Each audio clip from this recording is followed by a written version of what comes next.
یعنی نیکیوں کے اندر ایسا ہوا ہے، لیکن نکاح ایسی عبادت کرنے کی ہے، ہر نبی نے کی ہے، کوئی نبی کا دامن نکاح سے خالی نہیں ہے سوائے ایک نبی حضرت عیسیٰ علیہ السلام کے، اور عیسیٰ علیہ السلام نے بھی اس لیے نکاح نہیں کیا کیونکہ آپ قیامت کے قریب زمین پہ آنے والے تھے، اس لیے نکاح کو موقوف رکھا گیا۔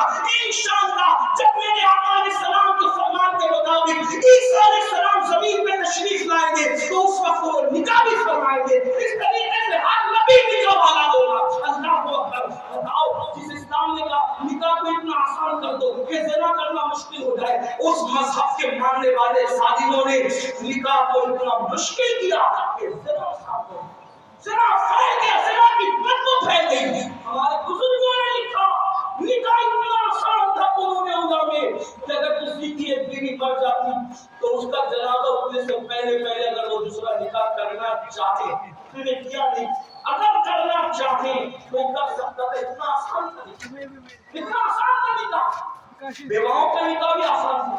آج کل تو آگے شرافت کی علامت یہ ہے کہ میں 24 سال میں بیوہ ہوگی تو دوسرا نکاح نہیں کروں گی، میں سب سے زیادہ شریف۔ پھر بعد میں چاہے اور افواہیں ڈھونڈتی رہے اور معاملات ہوتے رہے، میں کچھ نہیں کہتا اس میں۔ شرافت بیوہ ہو کر گھر بیٹھنے کا نام نہیں ہے۔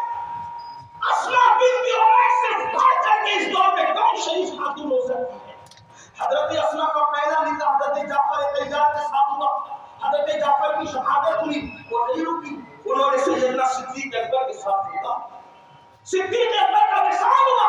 اسماء بنت عمیس کا تیسرا نکاح، 2 بار بیوہ ہونے کے بعد مولا جانا مشکل خوشا سے بیٹا دیے مرتضی اسماء۔ میں حضرت اسماء کی جوتیوں پہ اپنا دل رکھ کے قربان ہونا چاہتا ہوں۔ کتنے بڑے بڑوں کی بیوی بنی، ایک تو حضرت جعفر طیار کی بیوی بنی، جب بیوہ ہوئی تو صدیق اکبر افضل البشر بعد نبی ان کی بیوی، پھر ان کے وصال کے بعد مولا کائنات کی بیوی بنی، اور اس کے بعد مولا مشکل خوشا کرم اللہ تعالی وجہ کریم کے ساتھ خود اماں خدیجہ الکبریٰ 2 بار بیوہ ہو کر تیسرا مرتبہ نکاح حضور علیہ السلام کے ساتھ ہو۔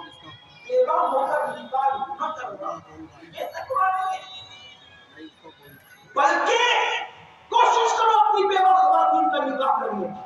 اور آپ سے تو میں یہ بات کہنا چاہتا ہوں بھیونڈی والوں، بیواؤں سے نکاح کرنے میں شک مت کرو، بیواؤں سے نکاح کرو، نہیں کر سکتے قواریوں سے کرو، زنا مت کرو۔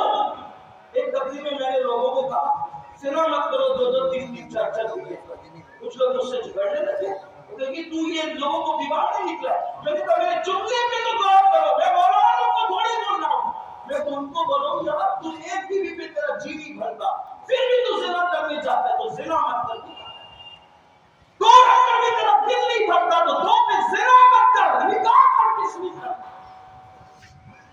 تیسری پر بھی تیرا جی نہیں بھرتا تو زنا مت کر، چوتھا نکاح کر۔ لوگ کہتے ہیں کیسے ظالم لوگ ہیں 3 4 نکاح کی بات کرتے ہیں۔ میں نے کہا تمہیں پتہ ہی نہیں ہے اسلام کا حسن۔ اسلام سے پہلے لوگ 100 بیویاں رکھتے تھے، 99 رکھتے تھے، 80 رکھتے تھے، 70 رکھتے تھے، 75 رکھتے تھے، 300 رکھتے تھے۔ جب اسلام آیا تو اسلام نے سینکڑوں لاکھ تعداد کا تصور ختم کیا۔ لوگ بھونکتے اسلام نے کہا جائز، ارے اسلام نے کیا کہا تجھے کیا خبر؟ اسلام کے حسن کی انتہا مت دو۔ بڑے بڑے محققین کی رسائی نہیں ہو سکی، کھڑے ہو کر اس میں انکار کرنے والے کیا جانے اسلام میں چاہیے نہیں۔ اسلام جس ماحول میں آیا یعنی پیغمبر اسلام کا قانون وہ واپس منظر دیکھو، لاکھ کوئی تعداد نہیں دیا رکھے، کسی کی 300 ہے، کسی کی 100 ہے، کسی کی 800 ہے، کچھ جو کھڑے ہو کر استنجا کرتے ان کی آپ 2100 ہے۔ اگر نام لیں تو پھر دکھ ہوتا ہے لوگوں کو، لیکن ایک بات کو اسلام نے کیا کیا، اسلام کا حکم ہے۔ اسلام نے کہا فَانكِحُوا مَا طَابَ لَكُم مِّنَ النِّسَاءِ مَثْنَىٰ وَثُلَاثَ وَرُبَاعَ فَإِنْ خِفْتُمْ أَلَّا تَعْدِلُوا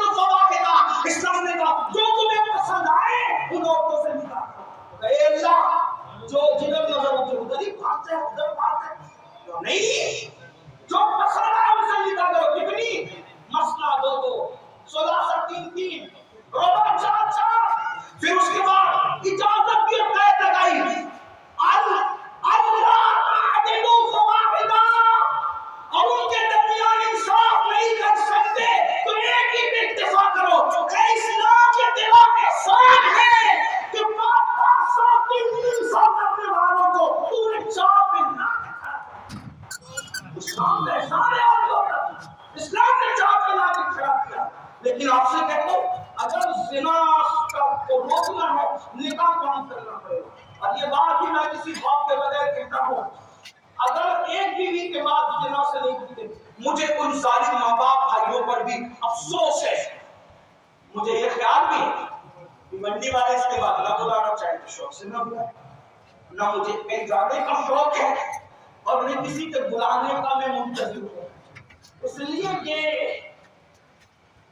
مجھے ایک ہی جگہ جانے کا شوق ہے بس۔